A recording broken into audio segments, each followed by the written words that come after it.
একবার নয়, এটা আপনি বারবার রান্না করে খাবেন, কারণ এই হান্ডি বিফ খেতে ভীষণ মজার। সেরা স্বাদের হান্ডি বিফ রেসিপি আজকে আপনাদের সাথে শেয়ার করব। এই হান্ডি বিফ আপনি যখন রান্না করবেন, এটার যে অ্যারোমা আশেপাশে ছড়িয়ে পড়ে, এটা খেতে এতটাই মজার, আপনি নিমিষেই 2 প্লেট ভাত খেয়ে ফেলবেন। আপনার পেট ভরবে, বাট আপনার মন ভরবে না। চলুন তাহলে আমরা আজকে সহজ রেসিপিটি শিখে রাখি, আমাদের কাজে আসবে। এর জন্য আমি এখানে 2 কেজি একটু কম হবে গরুর মাংস নিয়েছে।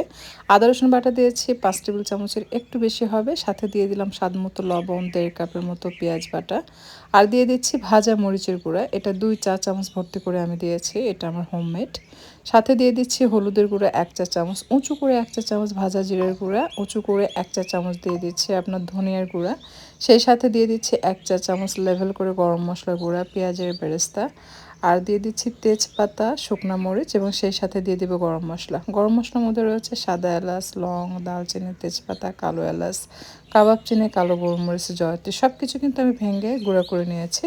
আর সব শেষে সরিষার তেল দিয়েছি ফুল 1 কাপ। এরপর সমস্ত মশলা মাংসের সাথে খুব ভালোভাবে মেখে নিতে হবে। হাতে সময় থাকলে আপনি চাইলে আধা ঘন্টার জন্য রেস্টে রাখতে পারেন, আর যদি সময় না থাকে সেক্ষেত্রে সাথে সাথে মশলা মাংসের সাথে মাখিয়ে মাটির হাঁড়িতে দিয়ে তার মধ্যে পরিমাণ মতো পানি, অর্থাৎ 1 কাপের মতো পানি দিবেন, দিয়ে জাস্ট মশলা পানি সব একসাথে খুব ভালোভাবে মিশিয়ে নিয়ে হাঁড়ির উপরে ময়দার ডো লাগিয়ে ঢাকনা দিয়ে ঢেকে হাই ফ্লেমে রাখবেন। এরপর চুলা ধরিয়ে দিয়ে আমি এটাকে হাই ফ্লেমে রাখছি। বেশ কিছুক্ষণ রান্না করার পর যখন বলক চলে আসবে, তখন হাঁড়ির ধরে একটু ঝাঁকিয়ে দিতে হবে, আর চুলার তাপ হালকা রাখতে হবে। হালকা তাপে ঘড়ি ধরে 1 ঘন্টা 15 মিনিট রান্না করবেন। এরপর যখন ঢাকনা খুলবেন, সাথে সাথে এটার যে আরোমা পুরো বাসায় এর ঘ্রাণ ছড়িয়ে পড়ে।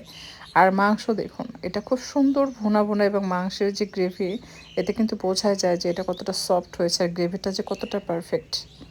তো আমি গরম গরম আপনাদেরকে সার্ভ করে দেখিয়ে দিচ্ছি, এতে করে আপনি বুঝতে পারবেন যে মাংসের কালার কেমন হয়েছে। এই মশলাগুলো কিন্তু আমার সমস্ত হোমমেড আর একেবারেই ফ্রেশ এবং অথেন্টিক। আপনি যখন এই জার খুলবেন, খুব সুন্দর অ্যারোমা পাবেন, প্রতিটি মশলার একদম প্রিমিয়াম ফিল দেয়। আপনি যখন এটা নেবেন তখন বুঝতে পারবেন। তো কারো লাগলে নিচের দেওয়া হোয়াটসঅ্যাপ নাম্বারে যোগাযোগ করে আপনারা কিন্তু বাংলাদেশের যে কোনো প্রান্ত থেকে ক্যাশ অন ডেলিভারিতে এটা পারচেস করতে পারবেন।